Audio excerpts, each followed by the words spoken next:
نہیں کہ بدل دیں، ہمیں اپنے آپ کو بدلنا ہوگا۔ حالات بدلنا اللہ کے اوپر چھوڑ دیں، ہمیں اپنے آپ کو بدلنا ہوگا، ہمیں اپنی روش کو چھوڑنا ہوگا۔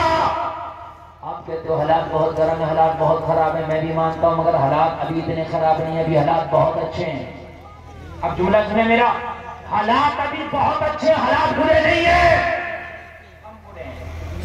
آپ کہو گے کیسے؟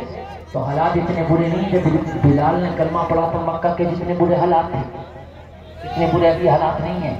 جب بلال نے کلمہ پڑھا تھا تو بلال کو معلوم ہے سینے پہ بھاری پتھر رکھ کے امیہ نے گھوڑا اتنا مارا اتنا گھوڑا مارا کہ بلال کے جسم سے خون رسنے لگا، بلال کی کالی چمڑی کھینچ بھی گئی، اندر سے زوبہ چربی نظر آنے لگی۔ اتنے خراب حالات تھے کہ کوئی کلمہ پڑھنے اسے پتھر سے مارا جاتا تھا، اتنے خراب حالات تھے اس کا سوشل بائیکاٹ کر دیا جاتا تھا۔ لوگوں کے اتنے خراب حالاتوں میں وہ رسوا نہ ہو سکے، وہ ذلیل نہ ہو سکے، اتنے خراب حالاتوں میں کہ جب اسلام 4 لوگوں نے قبول کیا تھا تو 4 سے 3 نہ ہو سکے، اللہ نے 4 سے 40 کر دیا۔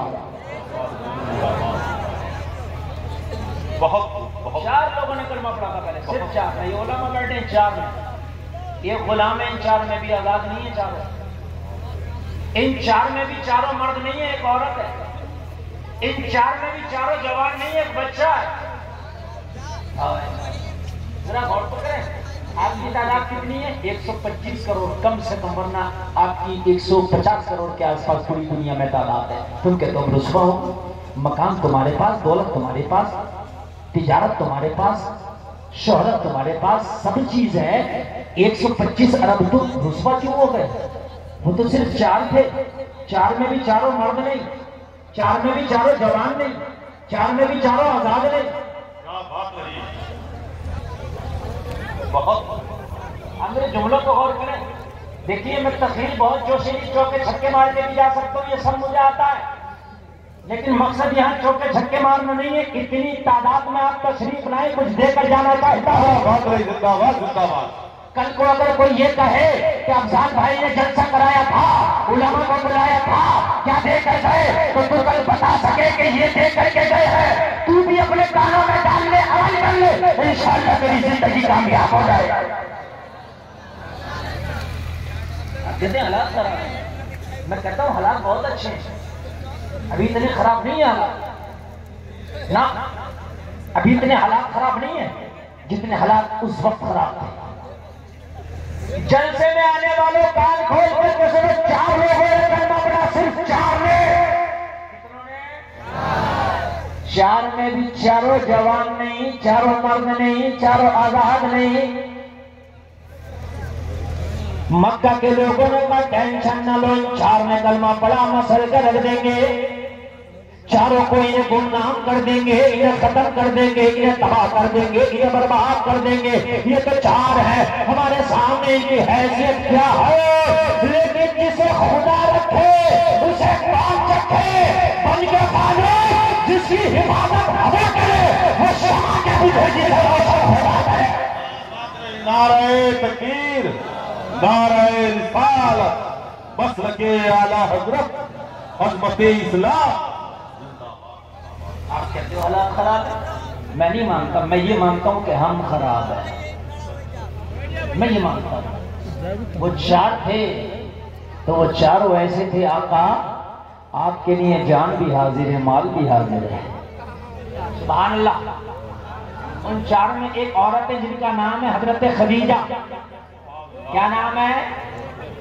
اللہ نے انہیں دولت دی تھی، نبی کے قدموں میں ساری دولت، ساری تجارت قربان کر کے بولے آقا خدیجہ آپ کے قدموں پہ ساری دولت قربان کرتی ہے، آقا خدیجہ کی ساری دولت لے لے اور اسلام کے لیے ساری دولت کو خرچ کر دیا جائے۔ زندہ باد زندہ باد۔ ہمارا کیا حال ہے؟ ہمارا حال یہ ہے کہ اللہ نے ہمارے مال پہ 2.5% زکوٰۃ رکھی ہے، صرف وہ دینے تیار نہیں ہے۔ ساری دولت تو چھوڑ دیجئے، سارا مال تو چھوڑ دیجئے، خالی 2.5% زکوٰۃ جلسے میں آنے والوں، خدا کی قسم اگر تم 2.5% زکات کا حصہ نکالنا شروع کر دو تو کوئی بھی مسلمان بھیک مانگتا نظر نہیں آئے گا، کسی مسلمان کی جوان بیٹی گواری نظر نہیں آئے گی۔ وہ غریب باپ جس کی بیٹی جوان ہے مگر اتنا پیسہ نہیں کہ اس کا نکاح کر سکے، اگر تم زکات کا نظام بنا لو، اگر تم زکات نکال دو تو غریب بچیوں کی شادی تمہارے زکات کے مال ہی سے ہو جائے گی۔ اگر تم زکات نکال دو تو کوئی بھیک مانگنے والا نظر نہ آئے، تم زکات نکال دو تو کوئی مسکین نظر نہ آئے، تم زکات نکال دو تو زکات لینے والا ڈھونڈنا پڑے گا کہ زکات دی کس ہے جائے۔ جواب نہیں، زندہ باد۔ صحیح بتا رہا ہوں، میں صحیح بتا رہا ہوں، لیکن تم زکات نہیں نکالتے۔ اسلام پہ قربان ہونا تو دور کی بات، زکات نکالنے کے لیے تک تیار نہیں۔ اور مسلمانوں اگر تم اس زکات کو نہیں نکالو گے تو قیامت میں معلوم ہے کیا ہوگا؟ اللہ اس سارے مال کو جہنم کی آگ میں پگھلا کے پیشانیوں کو داغے گا، چہروں کو داغے گا، پیٹھ کو داغے گا اور فرمائے گا چکھو یہ وہ مال ہے جو تم نے جمع کر کے رکھا تھا۔ زکات اگر اللہ نے تمہیں مالدار کیا ہے تو زکات کا نظام جو اسلام میں رکھا بڑا پیارا ہے۔ زکات ادا کرو، زکات نکالنے سے مال کم نہیں ہوتا، مال بڑھتا ہے۔ مال کم نہیں ہوتا، مال۔ اچھا ایک بات اور سنیں آپ، دنیا کا نظام دیکھو، پروردگار کا نظام دیکھو، پورے مجمع کی خاص توجہ چاہوں گا۔ پھر بھی میرا مسلمان پیچھے بھاگ رہا، اسلام کے راستے پہ نہیں دنیا کے راستے کو اپنا رہا۔ میرے بھائی ذرا کان کھول کر کے سنو، آپ ڈاکٹر کے پاس جاؤ، ڈاکٹر سے کہو دوا چاہیے، ڈاکٹر کہے گا پرچے کی فیس پہلے پرچہ بعد میں۔ میں نے کہا پرچہ بنواؤں گا تو کیا میں اچھا ہو جاؤں گا؟ کہنے لگا گارنٹی نہیں ہے، صرف پرچہ بنوا، دوا دے دوں گا، اچھا ہونا نہ ہونا یہ میری گارنٹی نہیں ہے۔ پہلے پیسہ بعد میں دوا، بعد میں دوا۔ پرچہ لکھ دیا گیا، میڈیکل اسٹور پہ گیا، میں نے کہا دوا دے دو، کہنے لگا پیسہ، میں نے کہا کھا لوں دوا اس کے بعد پیسہ دوں گا، کہنے لگا نہیں پہلے پیسہ بعد میں دوا۔ لوگوں غور کرو، میں نے سفر کرنا چاہا کہ میں پلین میں یا ٹرین میں سفر کروں، جواب ملا پہلے پیسہ بعد میں سفر۔ میں نے کہا سفر پورا ہوگا کہ نہیں ہوگا؟ کہنے لگے کوئی گارنٹی نہیں ہے، چاہے پلین کریش ہو جائے، چاہے ٹرین کا ایکسیڈنٹ ہو جائے، وہ تیری ذمہ داری، پہلے پیسہ بعد میں سفر۔ میں کالج میں اپنے بچے کو لے کر کے گیا، میں نے کہا اپنے بچے کو انجینئر بنانا چاہتا ہوں، تو کہنے لگا ایڈمیشن فیس پہلے، انجینئر کی ڈگری بعد میں۔ میں نے کہا پہلے پیسے دوں گا فیس کا، میں نے کہا پہلے پیسے دوں گا ایڈمیشن کا، کیا میرا بچہ انجینئر بن جائے گا، ڈاکٹر بن جائے گا، پروفیسر بن جائے گا؟ کہاں وہ گارنٹی نہیں ہے۔ پہلے پیسہ بعد میں پڑھائی، پہلے پیسہ بعد میں دوائی، پہلے پیسہ بعد میں سفر۔ بولو ایسے ہی ہوتا کہ نہیں ہوتا؟ مگر قربان جاؤ اللہ کے قانون پر۔ زکات کا قانون جب اللہ نے بنایا تو پہلے اللہ مال دے رہا ہے، بعد میں زکات کو دے رہا ہے۔ زندہ باد، زندہ باد، زندہ باد، سبحان اللہ، سبحان زندہ باد، زندہ باد۔ علماء بیٹھے ان سے مسئلہ پوچھو زکات کا کیا ہے تو یہ بتائیں گے پہلے مال آئے گا بعد میں زکات جائے گا، پہلے مال بعد میں زکات۔ یار کتنا پیارا تھا۔ اچھا مال بھی کیسا؟ مال بھی کیسا؟ تیرے پاس مال آ جائے تب بھی زکات نہیں دینا ہے، ٹھیک کب دینا ہے؟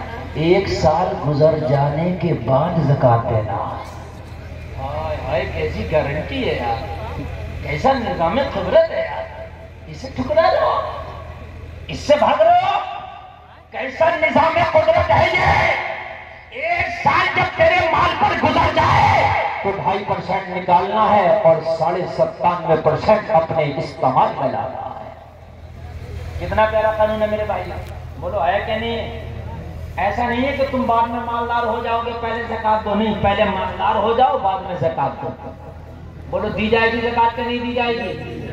اور اگر تم نہیں بھی دو گے تو زکات کا مال تمہارے مالوں میں نہیں رک سکتا، اس کو جانا ہے، چاہے تھانے میں جائے، کورٹ میں جائے، کچہری میں جائے، چور لے جائے، گر جائے، بیماریوں میں جائے، پریشانیوں میں جائے، کہیں بھی جائے، جائے گا۔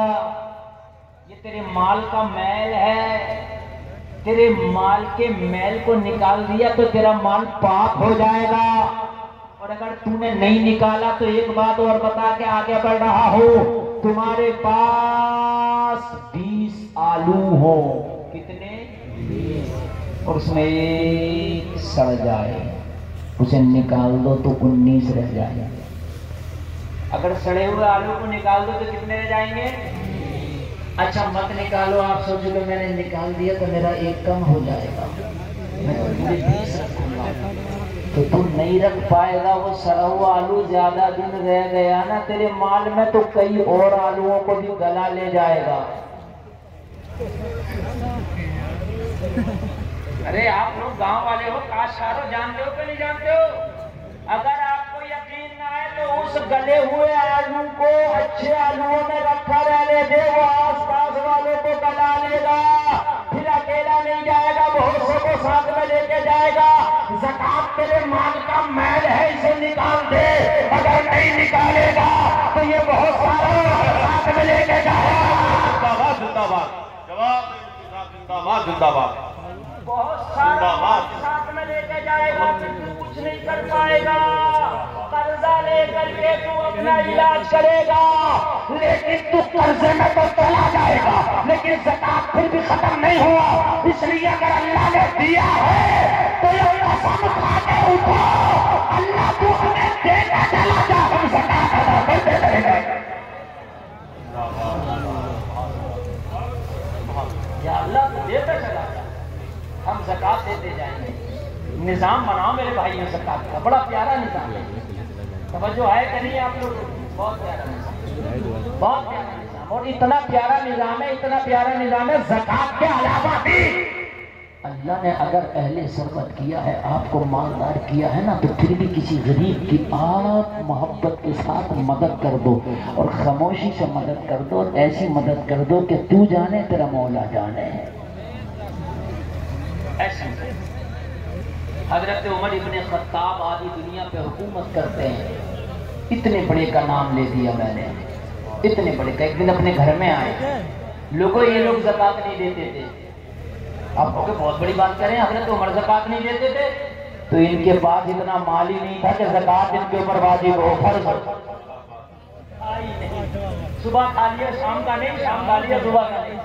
حضرت علی کو فرماتے ہیں کہ میرے پاس جتنا ہوتا سب کو صدقہ کر کے جب سوتا ہوں، جتنا ہوتا سب کو صدقہ کر کے جب سوتا ہوں. کسی نے کہا علی کل کے لیے رکھ لیا کرو، کہا جو رب علی کو کل سانسیں دے گا وہ علی کو کل کھانا بھی دے گا.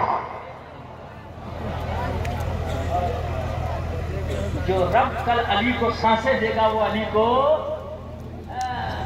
ہمارے یہاں تو یہ حال ہے کہ اگر سردی کے موسم میں کسی غریب کو کمبل دیا تو جب تک فوٹو کھنچوا کے اخبار میں نہیں ڈلوا دیا، جب تک کمبل دینے میں مزہ ہی نہیں آ رہا. میرے بھائی تو انہیں کمبل دے رہا ہے کہ تو ذلیل کر رہا ہے انہیں، مجھے یہ غریبوں کو کمبل بانٹ رہا، غریبوں کو راشن بانٹ رہا، تو تم میڈیا کے سامنے راشن بانٹ رہا، میڈیا کے کیمرے کے سامنے راشن بانٹ رہا، اخبار میں فوٹو آ رہا، غریبوں کو راشن بانٹا گیا، غریبوں کو کمبل بانٹا گیا، مریضوں کو پھل بانٹا گیا. ارے شرم نہیں آتی؟ ارے دے تو اس ہاتھ سے دے، دوسرے ہاتھ کو کھا جا. سچے زندہ باد زندہ باد. اگر مسجد میں 50 روپیہ دے دیا اور اگر امام نے اعلان نہ کیا تو اس کے سینے پہ آ کر چڑھ گیا، حضرت میرا اعلان. اور بھائی اللہ جانتا ہے، مولانا نے اعلان کیا ہے نہیں کیا، اللہ نے جان لیا کہ اس نے کیا ہے. بولو بھائی بات ہے کہ نہیں؟ اللہ نے جان لیا، بس اللہ جانے اور کوئی نہیں. یہ دکھا دے بند کرو میرے بھائی، یہ دکھا دے بند کرو. اگر کسی غریب کو دینا ہے تو دے، لیکن ایسے دے کہ تو جانے تیرا مولا جانے ہے.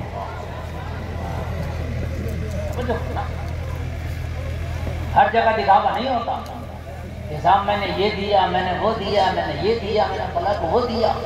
حضرت عمر ابن خطاب اتنا بڑا نام ہے، گھر میں آئے اپنی بیوی سے کہنے لگے او شریک حیات گھر کا حال کیا؟ کہنے لگی حضور آج گھر کا حال یہ ہے کہ اگر ہم کھانا کھا لیں نا شام کو تو صبح کا رہ جائے گا. اگر صبح کا کھا لیں نا تو شام کا بچ جائے گا، یعنی ایک ٹائم کا کھانا بچ جائے گا۔ حضرت عمر نے فرمایا پھر تو بابے کے نیارے ہے، پھر تو گھر میں مالا مال ہے، پھر تو ماشاءاللہ گھر خوشحال ہے، میں باہر جا کے کسی غریب کو تلاش کرتا ہوں تاکہ ہمارے دسترخوان میں شامل ہو جایا کرے۔ آج کی بیوی ہوتی جھگڑا کر لیتی، کہتی روز فاقے کر رہی تھی، کوئی بات نہیں، آج ایک وقت کا کھانا بچا تو غریبوں میں بانٹنے کی سوچ رہا ہے، جھگڑے لڑا